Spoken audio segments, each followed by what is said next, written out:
Hello and welcome to another podcast on my channel. And since I've started making content on supply chain, I get a lot of questions from followers like you on how can we upskill ourselves on software like SAP APO, Blue Yonder, Oracle Fusion, O9, OMP, and so on.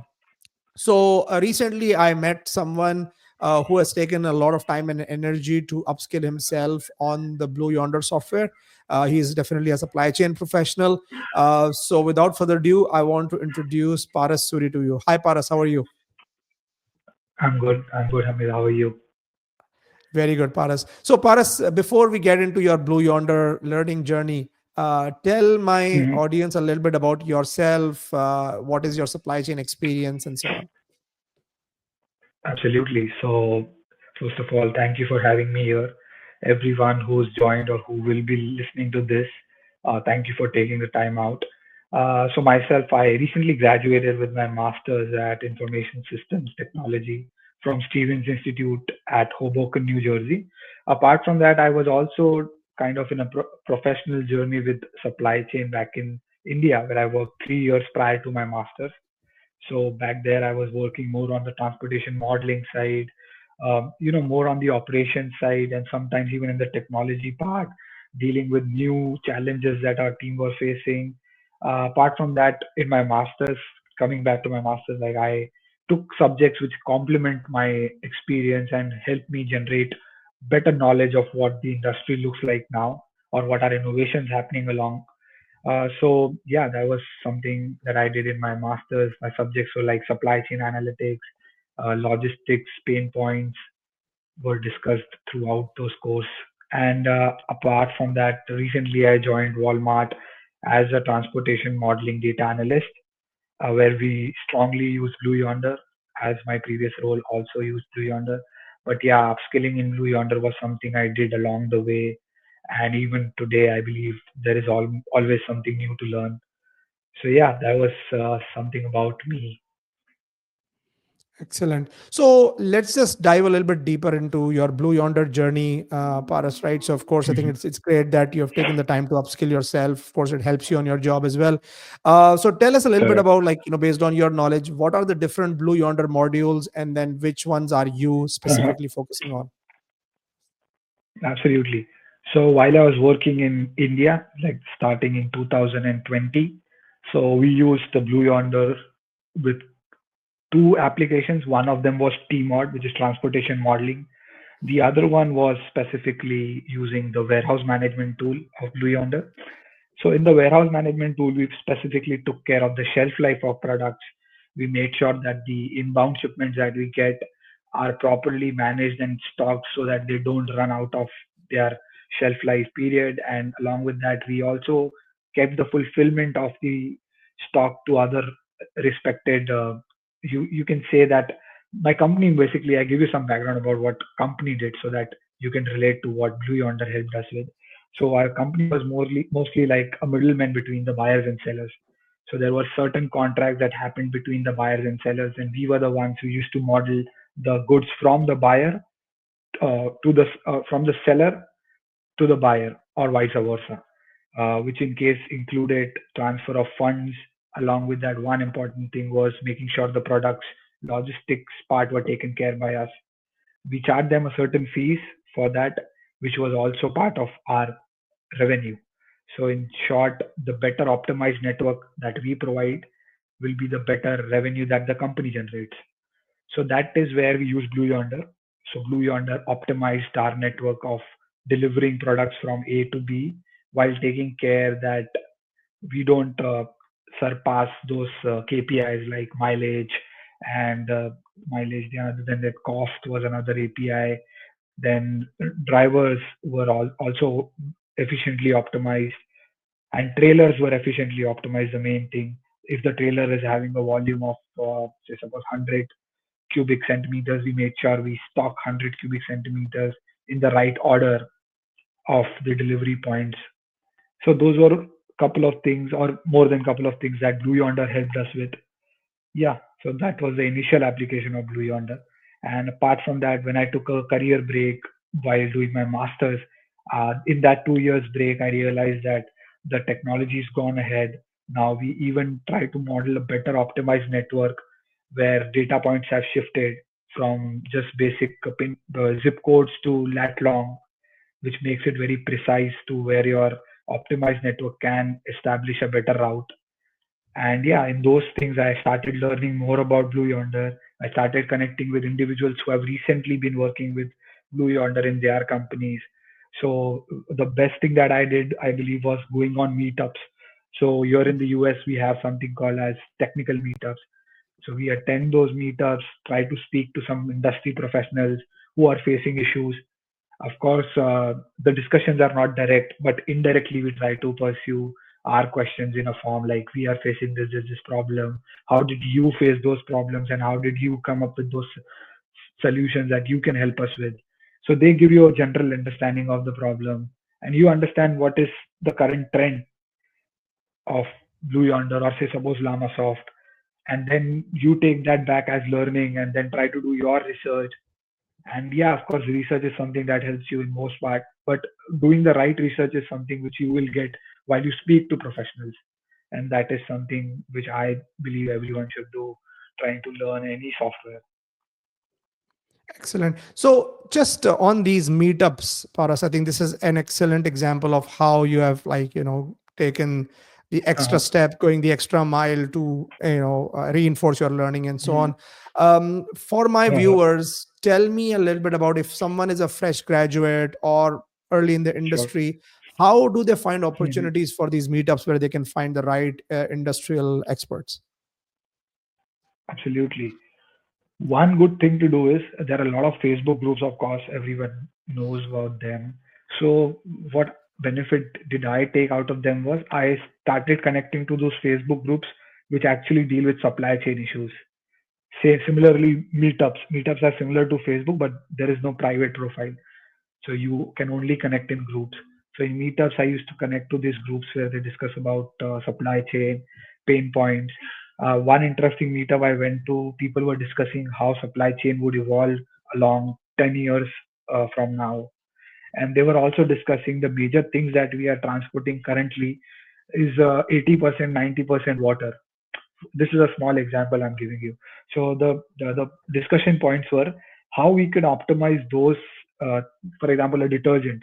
80 to 90% of a detergent bottle consists of a water. Mhm. And the best part about that is that not the best part. The pain point about that is the transportation cost generated out of these products are higher. So if a product is a $5 product, there will be a $2 transportation charge to get the product to the shelf. So they were talking about in 10 years, manufacturing units also know that they can generate more profit if they try to, consolidate those items into simple solid balls, which you can go home and put into liquid and, get a solution out of it. So these were some meetups that I attended. So all the professionals there were like 10, 15 years into supply chain, and I was like somebody who's just been 2 years into supply chain. So I took that opportunity to ask them what mistakes they did when they were in my age. What did they do to learn particular tool better? Like, of course, these industrial tools, not everybody has access to them. If you want to learn these tools, you cannot actually hands-on go and learn them. You can only get theoretical knowledge out of people like who worked on them. So that's where people help me to understand that how they are solving problems using Blue Yonder and how things are evolving along the years. Yeah, that helped. Apart from that, LinkedIn, of course, is the best network. Like we connected on LinkedIn, Jamel. We've been friends for a long time, and how we talk about problems on LinkedIn. Yeah, like I have so many connections on LinkedIn. I specifically just send them invite saying that this can be mutually beneficial if we both talk about how things have been in my end and what problems I am facing, or in any case that I can help you solve your problem. So yeah, mutual learning is the best platform. Excellent. Great. And I think one more very interesting thing I like about your story, Paras, is that I think you're a very good example of how supply chain skills are transferable. Because you, for instance, you learned Blue Yonder in India. You actually worked in a company that was using it. you use that tool to Yeah. solve the day-to-day supply chain challenges. And then when you move to the US, of course, you did your master's, but that knowledge that you had, the base that you had built in India, uh, I'm sure it helped you somewhere Correct. along the way in your job search efforts as well, right? So tell us a little bit about that, especially in the context of supply chain skills Mhm. being very transferable globally. Okay, so yeah, it's an interesting question. Of course, experience is something that cannot be uh, traded with anything else. You can have several degrees, but you will not have that work experience that you get while working for a company solving a real world problem. So that's what I think companies also look for. They look for individuals who have the degrees and everything, but apart from that, they look for somebody who has solved those problems in a working environment. So yeah, in that case, I was being blessed with working in a similar environment where logistics problems were very common in day-to-day life. But my the company that I was quite small to the company that I work for now. Walmart, of course, is the highest revenue generating company, and the problems they have different shapes and characteristics. So what benefited me was that I worked in a small company where you do everything to put the fire off. So one day you will be doing operations, the other day you will be trying to solve a technology problem, the other day you will be trying to fix an issue saying suppose you have shortage of drivers, how do you optimally use the available drivers that you have? Or one day you will be trying to solve a truck problem or trailer problem. How do you use the volume of your trailers? So working in a small company, it gives you understanding of the business overall. Sure. And then just Uh-huh. uh, a little bit about Blue Yonder's modules itself. Uh-huh. So looks like, I mean, you have a lot of expertise on the transportation module. Are there any other modules that you also got exposure to, Paras? uh, Exposure to, like, I worked with BlueYonder and certain other tools like BlueYonder integrator service. That is Mm-hmm. something that helps connect all the different segments like warehouse management, the fulfillment, your live inventory, your replenishments, and everything into the integrator. And then you get a BlueYonder database, which actually gives you a larger picture of shipments and locations that require stock. So yeah, that also helped me along the way. Yep. Excellent. And then tell us a little bit about also like some of the barriers you face. So I think the one of the maybe Uh-huh. another topic I wanted to Uh-huh. cover with you, Paras, is I get a lot of questions about if I have moved to the Uh-huh. US in supply chain or Canada, right? Should I go for supply chain Sure. certification? Shall I Uh-huh. go for a master's program or those kind of things? How helpful was the master's program for Mhm. you in navigating your career from India to the US? And then what would your advice be also Mhm. for fresh graduates or younger professionals who are considering this, whether I should go for an APIC certification or should I go for a master's program? Absolutely. So yeah, you saw, like, I was not surprised with this question. I get those a lot. Like, when I was in India working, like, my main focus of doing a job in India rather than going straight away for a master's was because I saw people who went to America without having any experience, and the challenges that those guys faced. They told me that you are respected more when you have a decent experience in the domain that you want to pursue your career.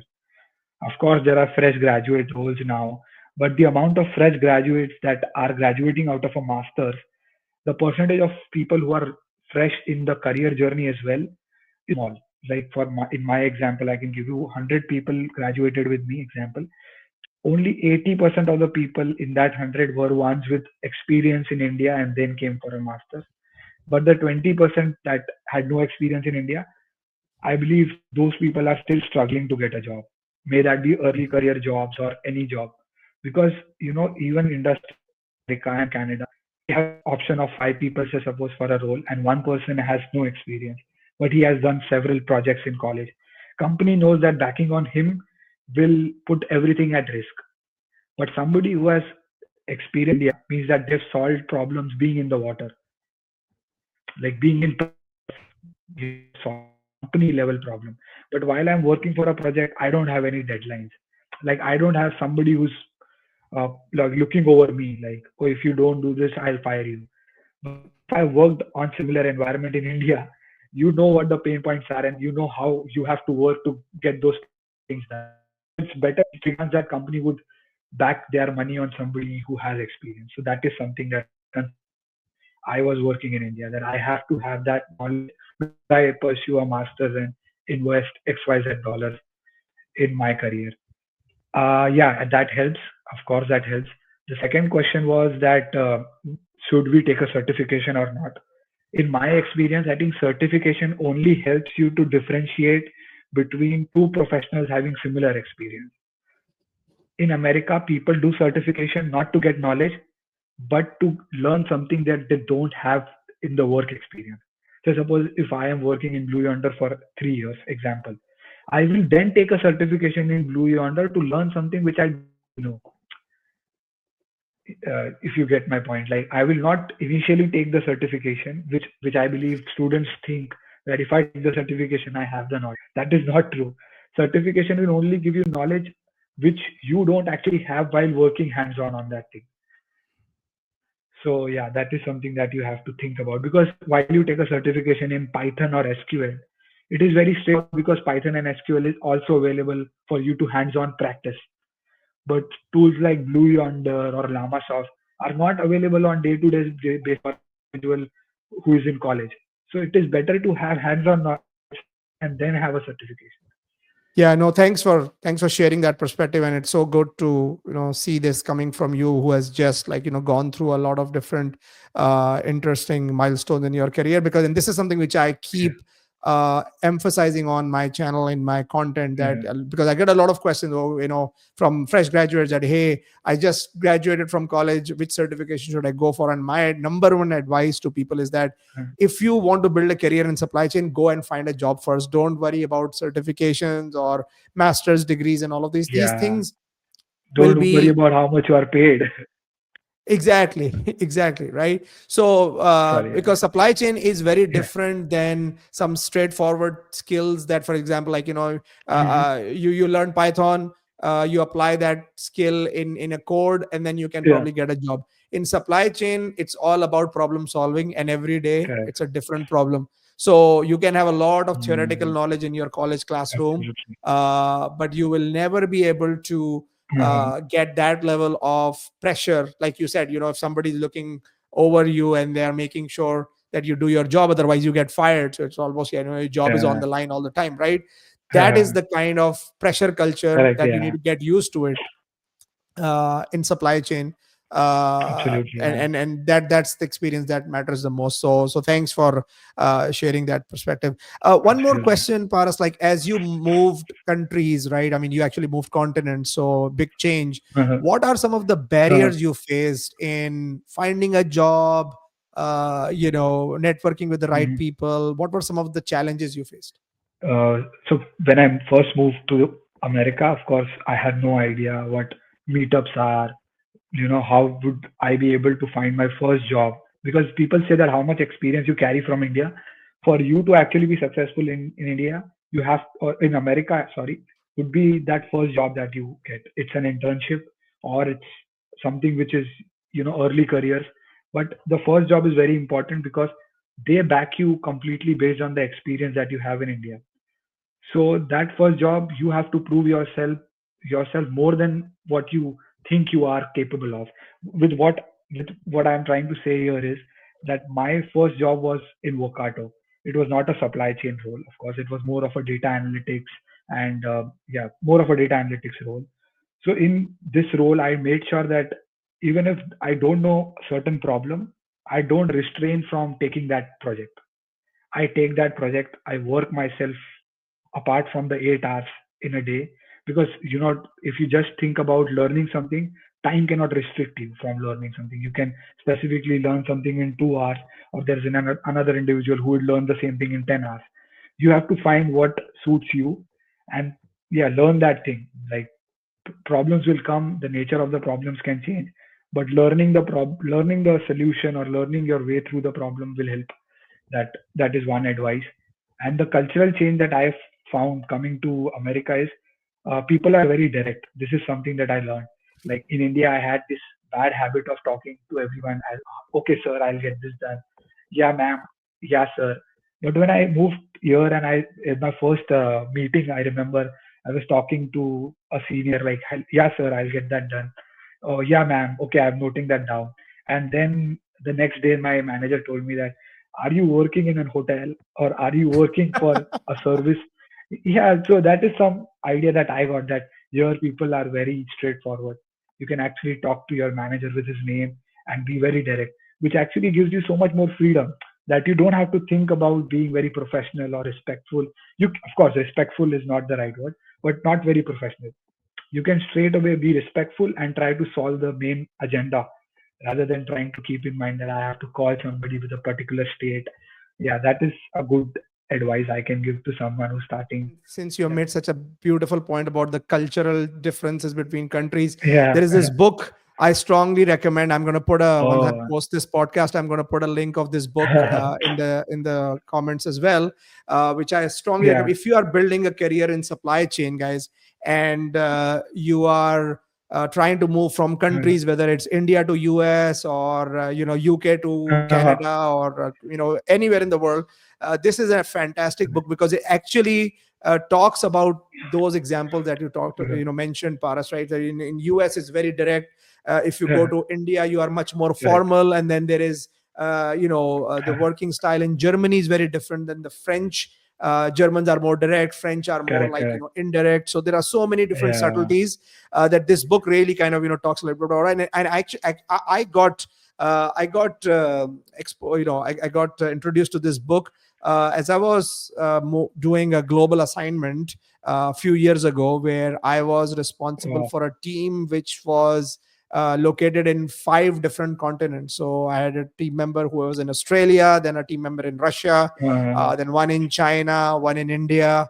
And then one in Europe and one in the US, right? And then we were like, okay, more than the time zones to coordinate with a team like that, the cultural differences speak up. I mean, the cultural differences come Correct. out a lot, because when you are in a meeting, the style of the Russian Yeah, member on the team is very different than the US American style, and then India is very different, China is very different. yeah, So correct, and because in supply chain we work globally most of the time, with different vendors, with different suppliers, correct. different customers, it becomes so important. One maybe, I'm getting towards my last few questions here, Paras, is if now that you have Sure, gone sure. through this whole journey, um, if Uh-huh. if you're a time machine, you could go back in time, and you're back at the time when you are preparing for your migration from India to the US. What are one or two things that you would do Uh-huh. differently in order to be more successful in the US? Like, I love this question, first of all. I sometimes I sit back and I think about it, like what different things would I have done if I knew that these things will happen to me. So one good thing that I did, and no, one good thing that I could have done was, uh, I would have tried to learn things rather than just trying to finish them. For example, what I mean is, of course, I learned Python in my work experience back in India, but I only learned Python to solve problems which were related to my work life. I never did that or never took that extra effort of trying to do research about what problems are industries facing. Like, specifically people here, professionals here in America, when they're trying to solve a problem, they would go on Reddit, read about what those problems actually are, how someone else is facing those problems. They'll go to Stack Overflow, try to read about similar issues faced by other professionals. So, or lead code, one example, discussions. These are some things that young professionals in India are missing because we are not being told about these platforms. We are not aware these platforms exist. If I could learn something out of my experience so far, I would probably learn from the discussions, like go on lead code discussions and try to ask questions there. Stack Overflow, ask questions there. You will not just learn about how to solve this problem, but you learn about the fundamentals of why this problem can occur. So that is something that I would have done.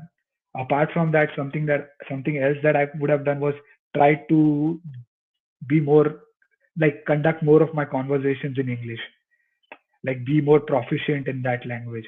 Because in India, of course, we have we have this culture of talking in English in office, but with colleagues and with managers, after a certain period of time, you get comfortable and you move into your own like language, and which is comfortable, which is not a problem. But if you have that perspective in mind that I will pursue my masters in America, then I believe it is very important for you to build up that language barrier or break that language barrier. That is something that also would be one advice to my future or my past self. Apart from that, yeah, I would take that advice of being able to, emotionally support myself, because in India we are supported by good family background. We are always close to our family. Emotionally, we are good. But when you move to the US, I think emotionally you are not that strong because you are alone facing that problem. You have friends, but in a different country, the definition of friends changes. Your friend will be your friend because you are working on something similar. You are working on a similar course, because at a certain age friendship is tied to certain prospects of being in a same class or being in a same football group. But in smaller ages, like when I was young, it was easier to make friends comparatively to an age now. So yeah, that is something I would take into account. I will be emotionally very strong when I come to the US. I will take strong decisions in that aspect. Yeah, apart from that, everything is good. I believe people learn from mistakes, and it's better to just casually live your life and learn from your mistakes. Excellent, excellent. No, this is fantastic, Paras, and I'm really enjoying this conversation with you because you're bringing in Yeah, so same. many good nuggets of information, especially for the kind of people who watch this channel who are like in that early stages of their career, or maybe mid stages of their career, or even if they are like more advanced, right? When you move geographies, because I get a lot of questions also from people who are let's say in their late 30s, they have built a career in supply chain, but now they are thinking about moving. Somebody's trying to move from Dubai to Canada, or Mm, somebody's trying to move from Saudi Arabia to the US, or from India to the US. And I think some absolutely. of these pieces of information you're sharing are Mhm. so many good nuggets that that can help people better prepared for their transitions. Excellent. Absolutely. Lastly, I know you have already covered this. Maybe this is my last question, Paras, is any last advice you would want to give to supply chain professionals looking for a job in the US right now? Like my piece of advice can only be to the student community, because I am not as experienced to any of the other supply Mhm. chain analysts out there. But to students, of course, I have a lot of my friends who are still looking for jobs, and they ask for referrals in XYZ company. Like if I'm working at Walmart, they'll ask me for refer me at Walmart, refer them at Walmart. But the only thing that I tell them is, like, I can refer you, but things will not happen as you expect them to happen. Like referrals don't work in US. It all boils down to how curious you are to know about a particular problem, and how much of the work have you done. Like personally, how much of work have you done to solve that problem in your life? It is more about practice than to refer somebody will not help. That is what I mean. That is one advice. Other than that, yeah, trying to learn as much as you can. Like, just don't prepare for the interview, prepare for the role that you are applying for. My friends like did this mistake. Even I did that mistake, that I wanted to become a data analyst. That is what I had in my mind, but I never thought about the applications of data analyst. So there is a big wide range of data analysts that in the market. Some solve supply chain problems, some solve technology problems, some solve marketing problems, sales. So you have to find the niche domain that you are most interested in, and then think about how data analytics helps solve those problems, and try to work on those part of the projects or nuggets of problems. Yeah, pretty much those are the last piece of advice that I have. Rather than focusing on the big chunk of data analysts, try to niche your area, and that will help you to find jobs. Excellent, excellent, great. No, I mean, thanks a lot, Paras, for your time again to come on my show and do this Of podcast with course, me. yeah. I'm sure people who are fresh Mhm. graduates like yourself, or with early career experience, will find this extremely helpful. And I'm sure, like depending on the kind of questions I get from this podcast, we may want to do this again. Uh, So I would definitely want Absolutely. to bring you up on my channel again. But thanks a lot once again for your time, and thanks for coming. One small thing. I'm sorry, I forgot to add this important piece of information. So Sure. since I'm already working for 3-4 weeks, I think some individuals think that getting the job is the end of the story. Like once you get the job, that is it. You will automatically excel and things will happen. But I believe that is a very wrong image that people have about the market in US. Even though if you find a job, I believe for the initial 6 months, 7 months, you are always under the pressure of understanding the business because every company has a different way of doing business and the problems are different. So, I would just try to suggest people that even after getting a job, it is not the end of the story. It is just changing in the definition of problems that you're facing. So, yeah, that will also help. Perfect. Perfect. Yeah, no, the reason I was looking at my shelf is I'm trying to find that other book, but I will put that link as well. On this point you mentioned, there is another great book I strongly recommend for people who are watching this video. Yeah. Should read, especially when you are in your early career days. It's called The First 90 Days, because exactly like you said, Paras, right? Oh, In the first 3 months, when you get a job, absolutely. you are probably not giving any value back to your company. You are actually draining value because people Absolutely. are onboarding you, they are training you, and so on and so forth, right? Absolutely. But then Yeah. after those 90 days, you start giving value back to Hmm. the company. So how do you Correct. plan those 90 days to maximize your learning in a way that Hmm. after 90 days you actually become beneficial for the company? Getting the job is not the end of the world, especially I know, I mean, maybe I'm sometimes like, over emphasizing on supply chain, but Uh, in today's time and age, supply chain jobs, like a lot of other technology jobs, are changing really fast. Today we talked about Blue Yonder with hmm. Paras. We might be talking about a completely different technology 2 years from now.